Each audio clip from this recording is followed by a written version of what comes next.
Jadi tema pada kali ini yang ayat yang kita baca tadi artinya sungguh beruntung orang yang beriman. Bagaimana digambarkan di sini? Yaitu orang yang khusyuk dalam sholatnya. Dalam ayat-ayat yang lain juga disampaikan, tegakkanlah sholat, sesungguhnya sholat itu mencegah tindakan keji dan mungkar. Sampai dikatakan dalam ayat yang lain, celakalah orang yang sholat, yaitu yang lalai dari sholatnya. Dan sampai disampaikan bahwa sholat yang tidak khusyuk itu merupakan ciri sholat orang munafik. Seperti firman Allah Subhanahu wa taala yang artinya sesungguhnya orang munafik itu menipu Allah, padahal Allah balas menipu mereka. Wa idza qamu ila sholati qamu kusala. Jika berdiri untuk sholat, maka mereka berdiri malas-malasan. Mereka memamerkan ibadahnya kepada banyak orang dan tidak mengingat Allah kecuali sangat sedikit. Itu orang munafik. Rasulullah SAW juga bersabda, itulah sholat orang munafik. Ia duduk menunggu matahari sampai berada di antara dua tanduk setan. Jadi sholatnya mengakhir-akhirkan sarif asar dan maghrib terutama. Ia berdiri lalu mematok 4 kali. Ia tidak mengingat Allah kecuali sedikit. Jadi mematok sangat cepat bacaannya. Karena apa? Meninggalkan khusyuk itu merupakan bencana bagi seorang mukmin. Jadi hilangnya khusyuk dalam sholat itu musibah besar bagi seorang mukmin karena akan memberi pengaruh buruk bagi apa? Bagi pelaksanaan ad-din, agama Allah ini. Sebagaimana dikatakan bahwasanya sholat adalah tiang penyangga tegaknya agama.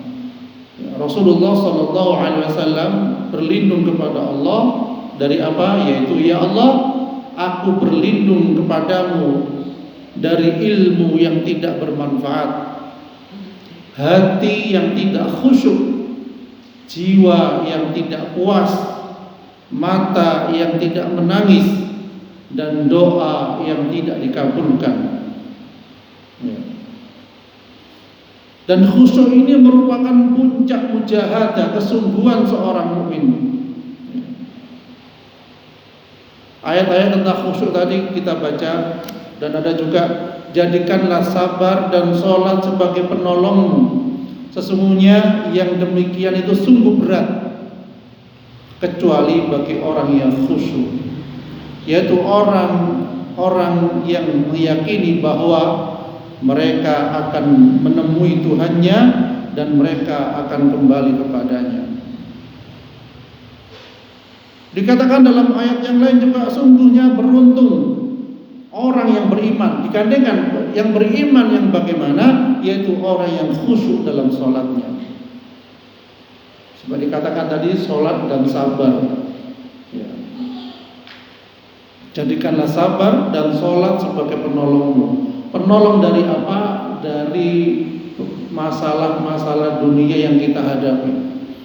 Dari apa? Dari ujian-ujian yang kita hadapi. Dari apa? Dari banyaknya perkara-perkara yang kita hadapi. Tetap kita dianjurkan mendirikan sholat dan sabar juga sebagai pegangan.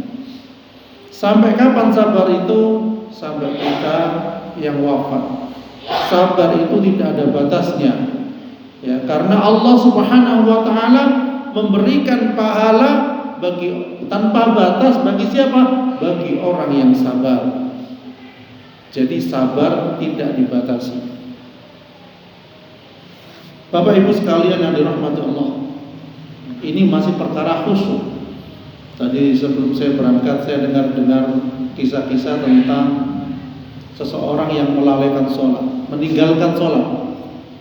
Ya, ada seorang tua yang punya anak yang lumayan cantik, perempuan, wajahnya dikatakan cantik karena mungkin sering dipoles, ya. Tapi tidak sholat sampai kelas 3 SMA. Pada suatu kejadian terjadilah qadarullah kecelakaan dan dia wafat, dimandikan, dikafani, dan salah satu keluarga membuka kain kafannya. Subhanallah, wajah yang semulanya cantik, wajah yang semulanya indah, wajah yang semulanya bersih kelihatannya, tetapi ternyata wajah itu menjadi wajah yang hitam, wajah yang menakutkan. Orang memandang pun merasa jijik. Itu salah satu bentuk peringatan dari Allah Subhanahu wa taala bagi yang meninggalkan sholat. Apalagi bulan Agustus. Naudzubillah min dzalik, mungkin ya banyak saudara kita yang meninggalkan sholat. Karena apa? Karena takut dandanannya hilang. Karena apa? Karena takut ketika dipandang orang tidak menyenangkan. Karena apa? Karena takut dia tidak juara karnaval. Gimana badan? Adakah orang yang karnaval dandan habis subuh terus pulang sampai habis isya? Kira-kira kebanyakan sholat maupun meninggalkan sholat? Panjenengan ada yang nonton karnaval melihat tiba-tiba Allahu Akbar, Allahu Akbar, misalnya Mas Juna sudah adzan, ada nggak yang karnaval berhenti ke masjid, ke mushola terdekat untuk sholat? Pernah ningali? Pernah, tapi jarang. Rata-rata meninggalkan sholat karena ingin dipandang manusia. Itulah kehidupan ketika prioritas seseorang. Pengen dilihat manusia, pengen diagungkan manusia, pengen agar terkenal, tapi melalaikan sholat. Naudzubillah min dzalik. Sehingga pada bulan Agustus ini beberapa kali terjadi gempa, peringatan dari Allah Subhanahu wa taala agar jangan meninggalkan sholat. Peringatan dari Allah, wahai umat, taubatlah kepada Allah. Sesungguhnya memperingati kemerdekaan bukan dengan cara meninggalkan sholat, bukan cara dengan bermewah-mewah, berfoya-foya sampai ada suatu RT RW itu habis 30 juta hanya ingin memperingati kemerdekaan, tetapi dengan cara-cara yang naudzubillah min dzalik dimurkai Allah Subhanahu wa taala. Dengan sistem yang sangat menggelegar, sehingga saya kapan hari pulang dari ngisi di Sumber Baru majelis taklim lewat di sabun selesai acara karnaval, ya. Sound system lewat naik truk dengan suara yang menggelegar sampai kaca mobil itu gemeter. Padahal dalam Al-Quran dikatakan waqsid fi masyika waqtud min sautik inna ankarul aswati la sautul hamir.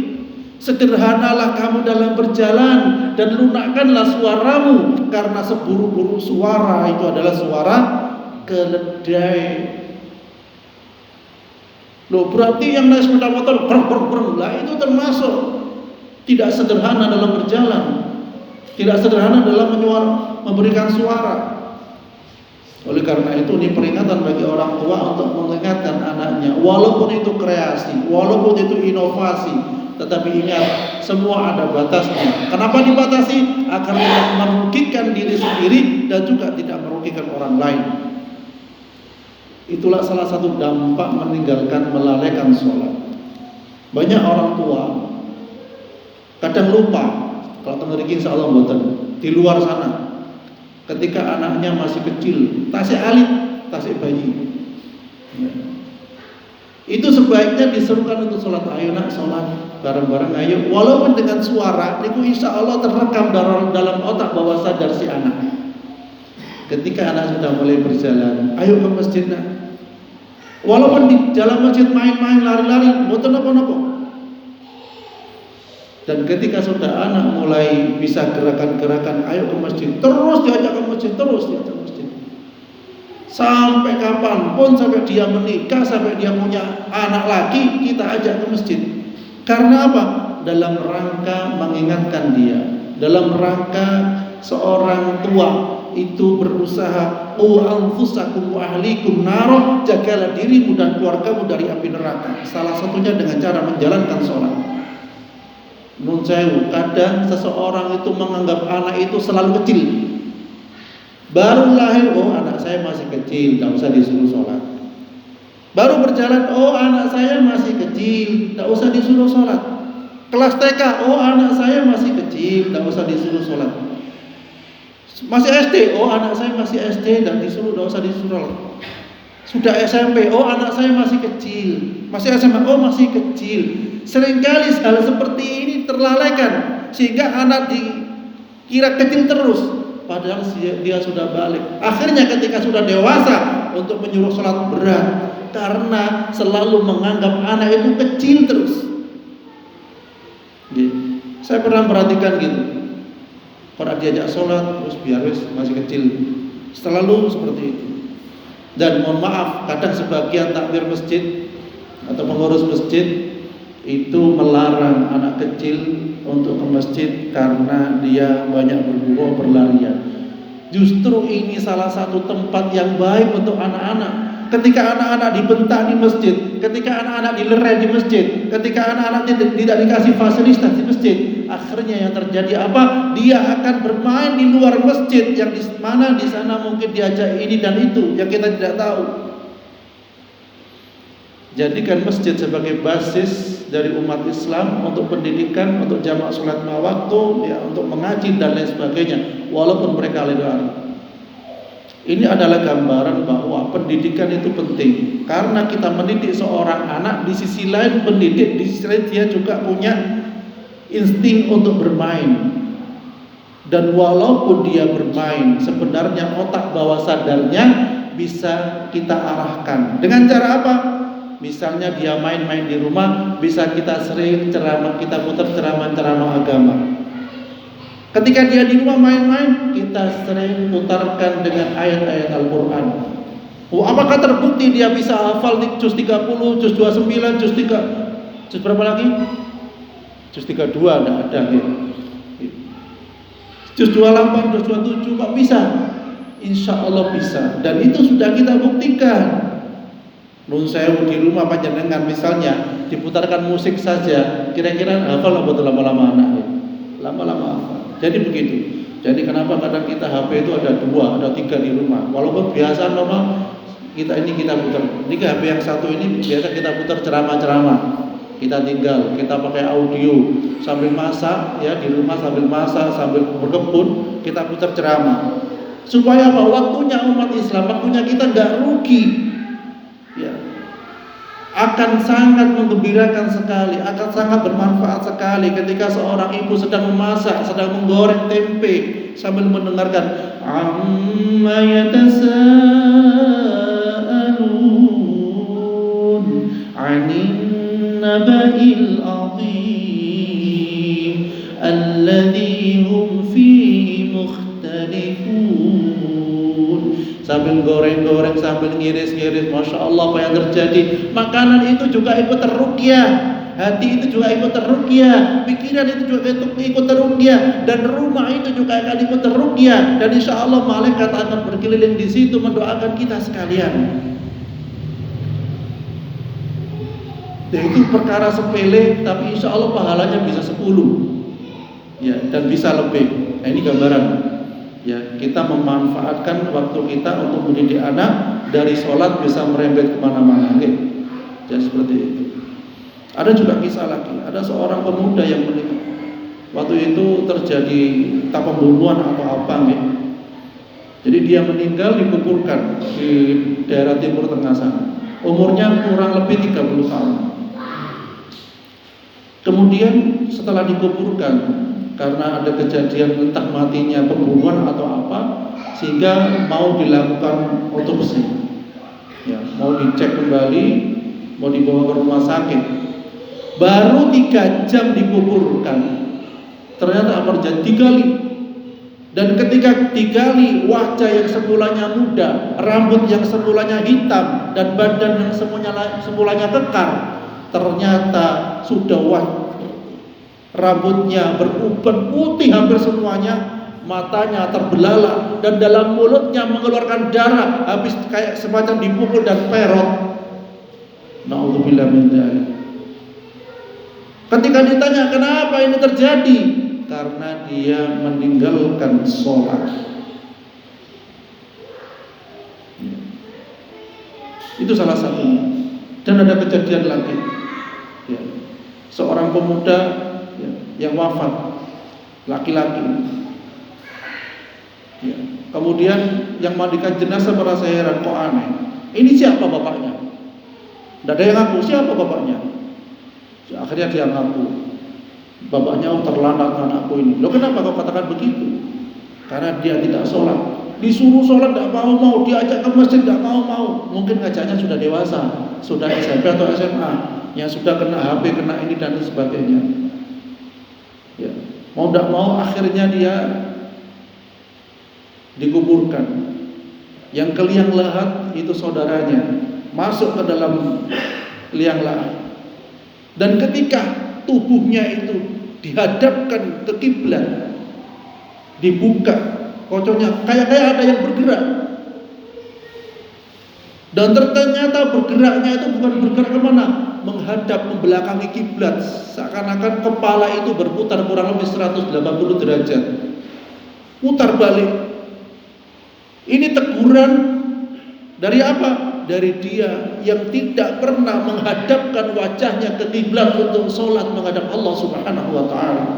Akhirnya langsung Allah berikan pelajaran di situ. Pelajaran ini bukan bagi dia saja, tapi bagi kita semuanya yang mendengar cerita ini. Ini sangat pentingnya sholat.